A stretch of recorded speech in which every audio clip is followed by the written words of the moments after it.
Evangel ministries നിങ്ങൾക്കായി അവതരിപ്പിക്കുന്ന തിരുവചനം.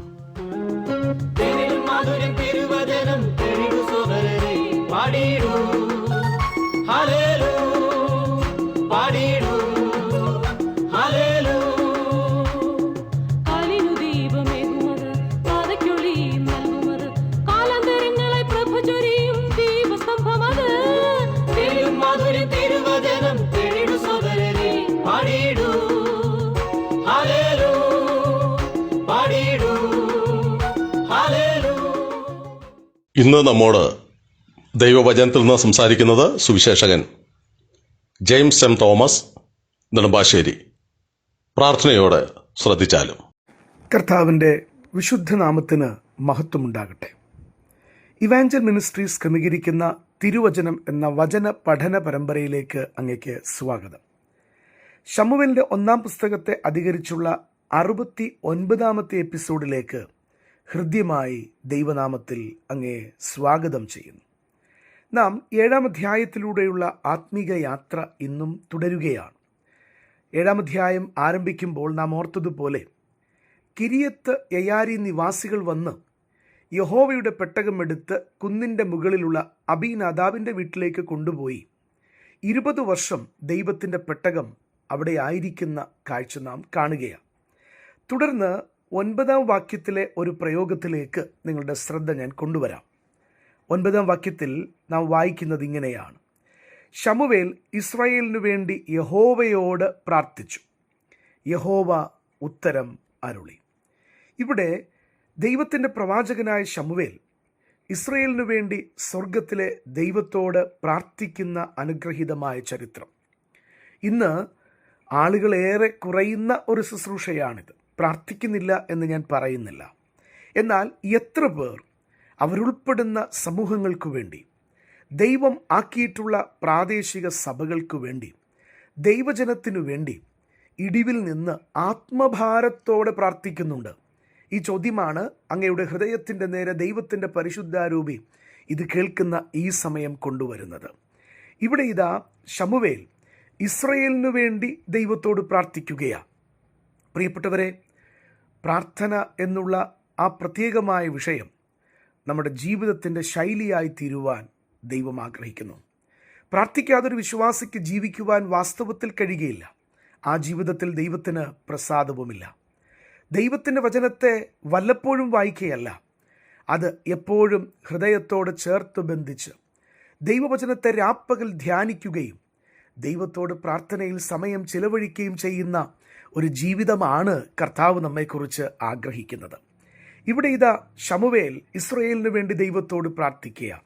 അതിൻ്റെ ബാക്കി പത്രവും അവിടെ പറയുന്നുണ്ട്, യഹോവ ഉത്തരം അരുളി. നാം പ്രാർത്ഥിച്ചാൽ ദൈവം ഉത്തരം തരും. എല്ലാ പ്രാർത്ഥനകൾക്കും ഉത്തരം നാം ആഗ്രഹിക്കുന്നത് പോലെ ആകണമെന്നില്ല. എന്നാൽ ദൈവം അവിടുത്തെ ഹിതത്തിനനുസരിച്ച് ഏറ്റവും നന്നായിട്ട് മാത്രമേ നമ്മുടെ പ്രാർത്ഥനകൾക്ക് ഉത്തരം തരികയുള്ളൂ.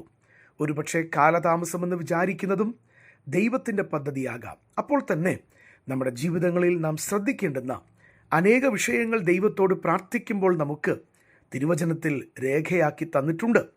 ഇവിടെ ഇതാ ശമൂവേൽ 1-ാം പുസ്തകം 7-ാം വാക്യത്തിൽ ശമൂവേൽ ഇസ്രായേലിന് പ്രാർത്ഥിക്കുമ്പോൾ ദൈവം ഉത്തരം കേട്ടു എന്ന് പറയുന്നതിൽ ചില കാര്യങ്ങൾ നാം ശ്രദ്ധിക്കേണ്ടതായിട്ടുണ്ട്.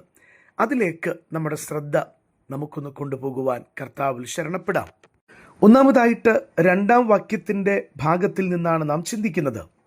ഇസ്രായേൽ ഗൃഹമൊക്കെയും യഹോവയോട് വിലപിച്ചു. ദൈവത്തോട് ഇസ്രായേൽ ഗൃഹത്തിനു വേണ്ടി ശമൂവേൽ പ്രവാചകൻ പ്രാർത്ഥിക്കുമ്പോൾ ദൈവം ഉത്തരമരുളി എന്ന് നാം ആദ്യം ഓർത്തു.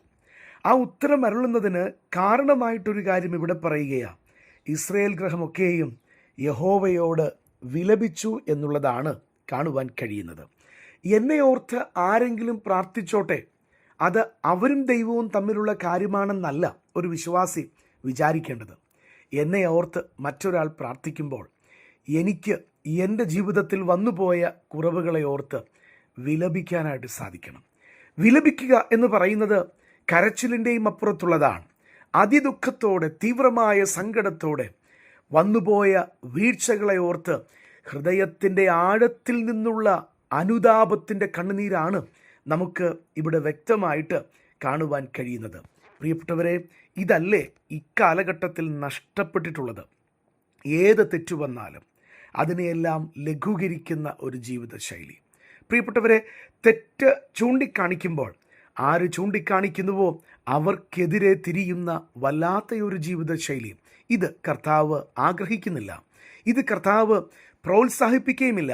അത്തരത്തിൽ കർത്താവിന് പ്രസാദവുമില്ല.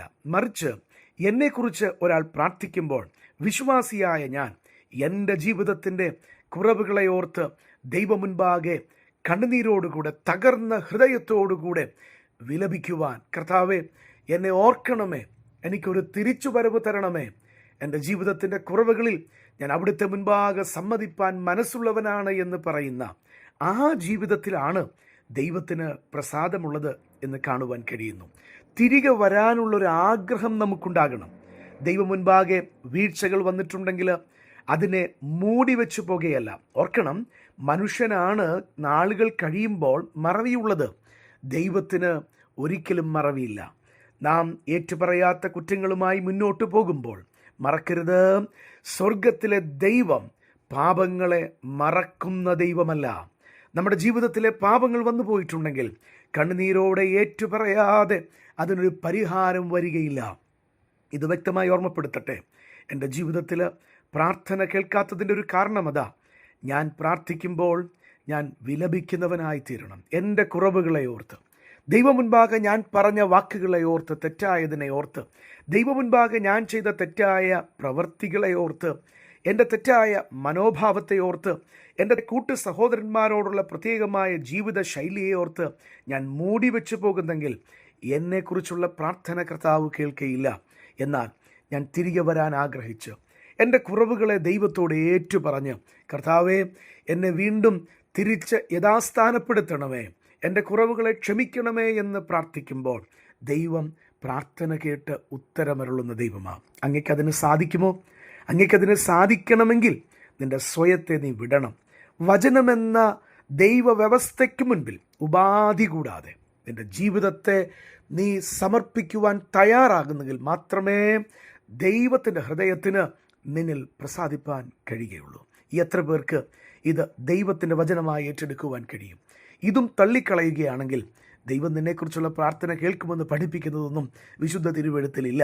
എന്നാൽ ദൈവം മുൻപാകെ വിലപിക്കുന്ന, കുറവുകളെ ഓർത്ത് കരയുന്ന, എനിക്കങ്ങനെ സംഭവിച്ചു പോയി കർത്താവേ എന്ന് അനുതാപത്തോട് പറയുന്ന ആരെയും സ്വീകരിപ്പാൻ ദൈവത്തിന് മനസ്സുണ്ട്. അതിന് കർത്താവ് എന്നെ സഹായിക്കട്ടെ. ദൈവനാമത്തിന് മഹത്വമുണ്ടാകട്ടെ. ഈ സന്ദേശം ശ്രദ്ധിച്ച എല്ലാ പ്രിയപ്പെട്ടവർക്കും കർത്തൃനാമത്തിൽ നന്ദി. ബൈബിൾ കറസ്പോണ്ടൻസ് കോഴ്സിൽ ചേർന്ന് പഠിക്കുവാൻ ആഗ്രഹിക്കുന്നവർ മേൽവിലാസം അയച്ചു തന്നാലും പ്രാർത്ഥനാ വിഷയങ്ങളും അറിയിക്കുമല്ലോ.